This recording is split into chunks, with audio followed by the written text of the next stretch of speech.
Hello everyone, welcome or welcome back to my channel. My name is Hannah if you're new here, and this is the mid-year book freak-out tag for 2024. I've done this tag every year since I've been on BookTube, and it's one of my favorite videos to film every year. It's kind of like a mid-year check-in and kind of a mid-year wrap-up all at once.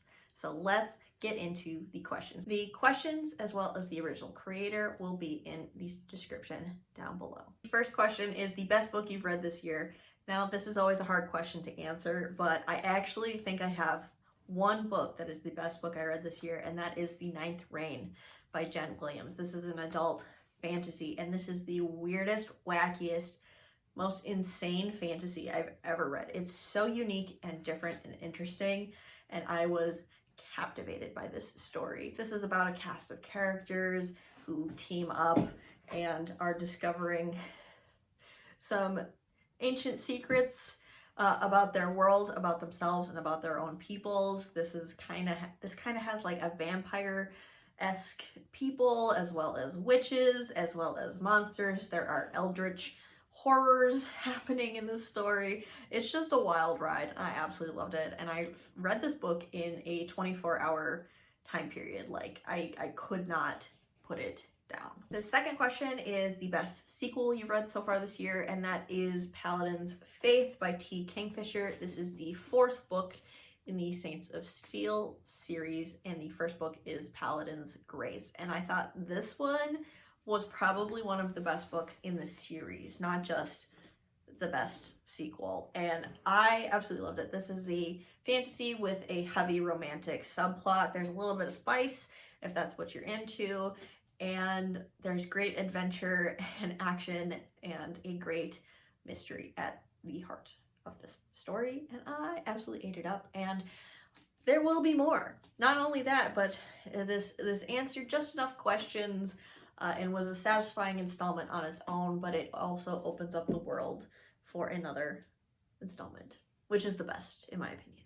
Question number 3 is a new release that has been released thus far, but you haven't gotten to yet, and I'm actually going to put The Mars House by Natasha Pulley on here. This is one of my anticipated releases that came out much earlier in the year. I just haven't got my hands onto it yet, and this is a sci-fi story. And the reason this one is here is because last year I read The Kingdoms by Natasha Pulley, and it was one of the best books I read that year. It was a historical romance science fiction story and it was queer, and I absolutely ate it up, and I was super excited to get to her newest release, and I just haven't gotten it from the library yet. Question number 4 is my most anticipated releases for the second half of the year. I'm not new here. I'm a Stormlight Archive fan, so obviously I'm excited for Stormlight Archive 5, Winds and Truth. That's coming out in December. I won't go into it too much. It's Brandon Sanderson. I'm very excited. It's been 4 years since the previous installment. I can't wait. Or 5? In any case, I can't wait.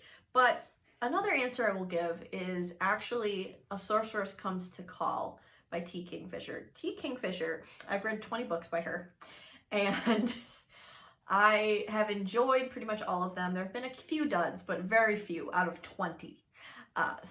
And this is kind of like a fairy tale, a spin on a Grimm's fairy tale, and this sounds excellent, so I cannot wait to get my hands on this. This is like a sort of a retelling of the Goose Girl, told from the perspective of the evil witch's daughter. Sign me up. Question number 5 is your biggest disappointments, and boy, where do we start? I will run through these very quickly. The first we have is Exordia by Seth Dickinson. Now, Seth Dickinson wrote The Traitor Baru Cormorant, as well as its 2 sequels. Now, that series is one of my favorite series of all time, and it's been 6 years since the 3rd book came out, and the 4th and final book has no release date. And so Seth Dickinson wrote this sci-fi military story instead and published it, and I was like, I'm gonna give you the benefit of the doubt, Seth. I'm gonna read it because I love Baru Cormorant so much. and I don't like military stories. I just don't. This is like a first contact with alien stories, which I loved for the first 15%, and then the military takes over, and that's what the rest of the book is about. So I gave up on this, and I was like, no, Seth. Give me the final installment of the Baru Cormorant Quartet. Pronto. So that one was pretty disappointing. The Atlas Complex by Olivia Blake. I was just bored. I was about 60% of the way through this book, and I just like couldn't handle it. This is the third book in the Atlas series. I love the first book in this series, and I just couldn't do it with this third and final installment, which is very disappointing. And I also like DNF'd the Atlas Complex, so I feel a little bit bad mentioning them because I actually didn't finish. One book I did finish that was quite disappointing to me was The Spear Cuts Through Water. And now what I said in my review of this book is that this is an exquisitely crafted novel and a masterwork in storytelling. However, all that aside, I still just thought it was too dark and gory, and I didn't like the plot. So this one was, while impeccably written, was just a disappointment for me because I just hated the plot, which really sucks. I really wanted to love this. My biggest surprise. Now, I have 4 answers for this, but that's a little excessive, so I'm just gonna pick the most surprising, and that would be Out on a Limb by Hannah Bonham Young. This is a contemporary romance, but this is a pregnancy romance, which is why I think I'm so surprised I gave this 5 stars, because typically I don't like a surprise pregnancy, and I actually really think it was done well. And not only done well, but like done really, really well. I was swooning for these two. Both of these characters are disabled and have physical disabilities. I loved their love. I loved the pregnancy plot line, and I was just really impressed and surprised that I could love this trope done so well. And I just love this book immensely. Question 7 is a new favorite author. So I have 2 authors that have the potential to be favorites. I think I need to read a few more books by them just to solidify it. And then I think I have 2 authors that are solidly favorites now. So my 2 potential authors are Grace Draven. Now, Grace Draven, I've only read 1 book by her, so it is very much too soon to tell if she's a favorite author, but I loved her fantasy romance Entreat Me so much. Like, I loved her writing, I loved the romance, it was so captivating, and she did a Beauty and the Beast retelling in a really interesting way. So she has the potential. And then Jen Williams, who wrote The Ninth Reign, my favorite book so far this year. Again, I've only read 1 book by her, but I loved how interesting and well written this first installment was, and so she definitely also has potential. I just need to read more books by her to confirm. And officially, we can say John Gwynne and T. Kingfisher are official favorites. I think I've been toying with T. Kingfisher for a while because I haven't given as many perfect 5 out of 5 scores, but I've given enough of her books for 4.5 and 5 stars to, I think, solidly place her in a favorites category. I don't think I love every single one of her books, but I have a great time reading basically everything she's written. Again, I've read 20 of her books, and I have only disliked 2 things, which is an incredible score. If you think about it, 2 out of 20, that's crazy. So I think T. Kingfisher for sure, and then John Gwynne. Yeah, definitely a new favorite. I've read everything by him, and pretty much everything was above a 4-star. So, and multiple things were 5 stars, and I just cannot wait for the final book in the Bloodsworn saga. Number 8 is Newest Fictional Crush. I gotta go with Kit from The Pairing. Kit is so attractive to me in this book. He is just so sexy. He's a bisexual, he's a little slutty, and I love him.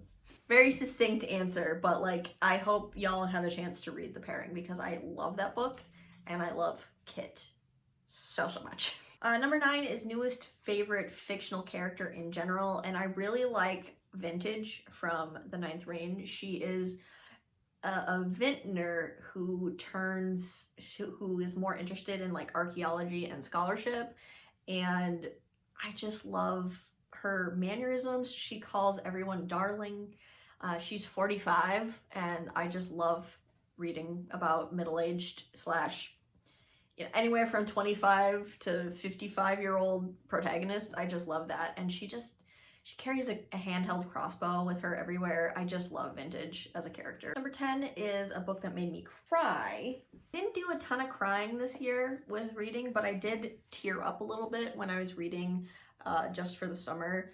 Not because of like the sad things in here, but because of the sweet, cute, romantic things that were happening in Just for the Summer. Like, there's nothing more beautiful to me than like being seen and like being understood by your potential romantic partner. I just think that's so lovely, and it just makes me weep. And on that same note, I did the exact same thing. I teared up during a scene in the Ninth Reign because there's like a romantic pairing in here, and one of the lines said to the other person is like, I see who you are. And I just like that. Again, nothing is more beautiful to me than being seen and being loved for yourself and for who you are as a person, including your flaws. And it makes me emotional. So I teared up at those two things. And then the last book I actually cried for was Oathbringer. Like, actual tears were running down my face. And this was a reread. Like, I didn't even know what was gonna happen.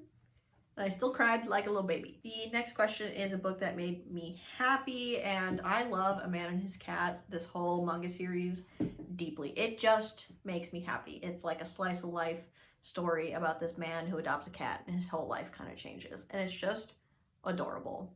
Maybe a little sickly sweet adorable, but like, I'm here for it. I can understand why others don't want like a sickly sweet story, but I loved it. And then Entreat Me by Grace Draven, again, mentioning that one again. I just had a blast reading this book. I was smiling the whole time. Number 12 is the most beautiful book you have bought or received this year. And I have to very quickly mention the pairing again, because this is my first ever ARC copy. And so while it's not even a finished copy, this is beautiful to me, because it's my first ever ARC advanced reader copy. And so this just has a very special place in my heart, even if the book itself isn't necessarily beautiful. But I did pre-order the finished copy, so that will be coming soon. The most aesthetically pleasing book that I bought is The Last Murder at the End of the World by Stuart Turton, which is a 5-star read, by the way. And I bought the hardcover because the edges are this beautiful, beautiful like aqua tealy blue color. And I just think this cover is so stunning with like these sunset colors and the lighthouse, and all of the layers of color on here are just beautiful. And I loved this book. This was a 5-star sci-fi mystery. Number 13 is what books do you need to read by the end of the year? Besides all the books that have existed ever and will ever exist in the future, I really want to finish the Winnowing Flame trilogy, the first book being The Ninth Reign. I would love to finish book 2 and 3, just because I loved the first book so much. I'm in the middle of the second one, and I'm enjoying it, but I would love to finish this trilogy by the end of the year, which is, I don't think, going to be too much of a stretch. But another series I would love to start, if not complete, is the Live Ship Traders trilogy by Robin Hobb. So I read The Assassin's Apprentice, that first trilogy in the Farseer trilogy, a couple years ago, and that series had a lot of ups and downs for me, and I decided to like take a break from Robin Hobb after the final book in that series pissed me off so much. But I think I want to give her a second chance and try a different series by her. And I own the whole trilogy in mass market paperbacks, so I would love to start with Ship of Magic, which I did start, and I read like 30% of it, but I wasn't paying attention, I'll be honest.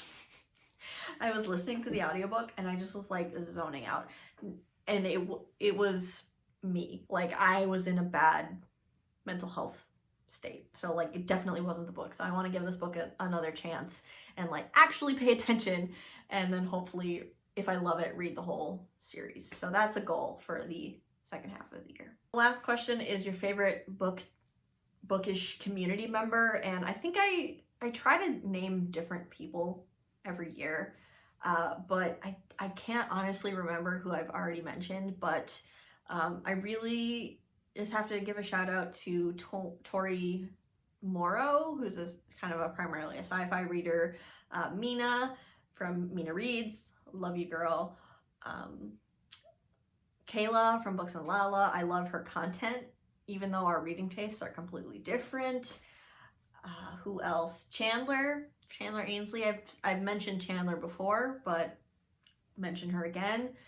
She primarily reads romance, but I love her. She started a vlogging channel, so that's a new endeavor for her, and I actually really enjoy her vlogs as well as her main Bookish channel content as well. So like, those are just a few. I mean, I like Booked and Busy.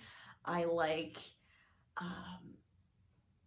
Peruse Project Reagan. There's a lot of people I enjoy, so I'll just leave a bunch of people linked down below in the description.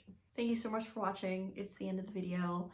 I really appreciate you all. I hope it, answer any of these questions in the comments down below for me. I would love to know kind of your mid-year check-in.